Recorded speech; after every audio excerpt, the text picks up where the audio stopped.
आदाब नाजरीन, मैं अकोला महाराष्ट्र से डॉक्टर रेहान खान। आज हम शनाख्त करेंगे कैडाबा फ्रूटिकोजा की। हमारे यहाँ ये काली टाकल इस नाम से जाना जाता है। डाबी, कोडी इस किस्म के भी इसके नाम हैं। और चूंकि ये सिद्ध सिस्टम ऑफ मेडिसिन में इस्तेमाल किया जाता है तकरीबन 2000 सालों से, तो इसका जो तामिल नाम है वो विजुथी है। तो इस किस्म के इसके नाम हैं। आप इसे इसके जो लैटिन नेम है कैडाबा फ्रूटिकोजा, उसी से याद रखिएगा, चूंकि ये हमारे यहाँ एक फोक मेडिसिनल प्लांट है। इसके मिजाज की अगर मैं बात करूँ तो ये गर्म व खुश्क दुआम दर्जे में है मेरे मुताबिक। और अफ़ाल ख़वास की अगर मैं इसकी बात करूँ तो ये ज़ख्मों का इंदेमाल करने वाला है, मुहल्लिल औराम है, ज़बरदस्त किस्म का मुहल्लिल औराम है। और इसके अलावा मुसक्किन औजा है। और तकरीबन कभी कभी ये जाली भी इफ़ेक्ट डालता है। तो इस किस्म के इसके अफ़ाल व ख़वास हो गए। इसे कातिल किरम शिकम भी माना जाता है और पेट के अमराज में भी इसहाल के लिए इसे दिया जाता है। और इसे काते बलगम व सौदा हम मान सकते हैं। तो इस किस्म के इसके अफ़ाल व ख़वास हो गए।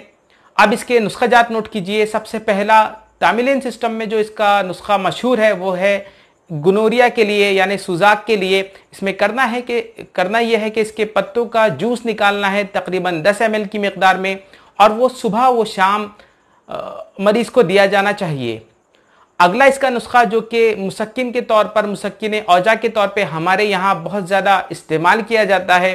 इसमें करना यह है कि जो काली टाकल है उसके फल, यानी उसकी जो फलियाँ होती हैं वो, और इसकी जड़, इन दोनों अज्जा को लेकर फिर इसको सरसों के तेल में जला देना है और उसका फिर लोकली इस्तेमाल करना है। ख़ासतौर से सर्वाइकल स्पॉन्डिलोसिस वगैरह के बीमारियों में, या फिर जितने भी दर्द होते हैं उन तमाम के लिए ये एक्सटर्नली इस्तेमाल किया जाता है। अगला इसका नुस्खा नोट कीजिए जो कि रोमेटाइड अर्थराइटिस के लिए है। इसमें करना यह है कि इसके पत्तों को लाकर उनको कुचल कर फिर उसको थोड़ा सा गर्म करके आप अगर जोड़ों पर बांधेंगे तो उससे वर्म की तहलील भी हो जाती है और दर्द में भी तस्कीन पहुंचती है। तो ये इसका नुस्खा हो गया।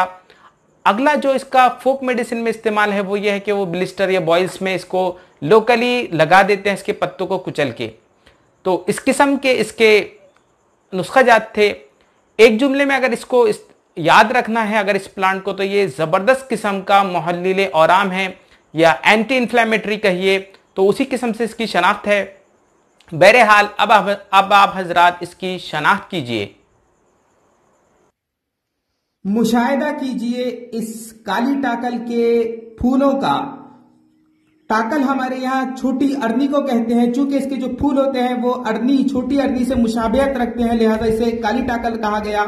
ये देखिए इसके फूल मार्च के महीने में या फरवरी में इसके फूल देखे जा सकते हैं। और ये इसके पत्ते हैं जो कि पीलू के पत्तों से तो बहुत ज्यादा मुशाबियत रखते हैं, हालांकि ये जसामत में थोड़े छोटे हैं। तो ये देखिए, ये इसका पत्ता, ऑब्जर्व द लीफ वेनेशन।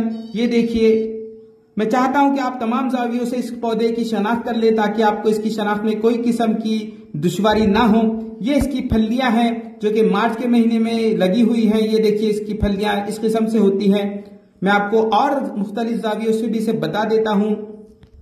ये देखिए जो हरी है ये इसकी फलियां हैं, और जो जाफरानी रंग की फली नजर आ रही है दर हकीकत वो इसका मग्ज है, और मग्ज के अंदर ही इसके जो बीज हैं वो पेवस्त होते हैं। तो सूखने के बाद ये फलियां अलग हो जाती है, उनका जो खोल है वो अलग हो जाता है, और अंदर से एक जाफरानी फली दिखती है जो कि दर हकीकत इसका मगज होता है। तो ये देखिए, ये इसके कुछ हिस्से हैं। ये इसके बीच में जो हिस्से काले काले नजर आ रहे हैं दर हकीकत वो इसके बीज हैं। मैं आपको एक बीज का अलग से मुशाहिदा भी करवाऊंगा। ये देखिए इस किस्म से इसका बीज होता है। तो दवान अक्सर यही बीज इस्तेमाल किया जाता है, खासतौर से मुसक्किन के तौर पर, और मुकव्वी बाह के तौर पे भी ये बीज इस्तेमाल किया जाता है। ये देखिए इसका बीज। तो उम्मीद करता हूं तमाम जावियों से आपने इस पौधे का मुशाहिदा कर लिया होगा। खुदा हाफिज।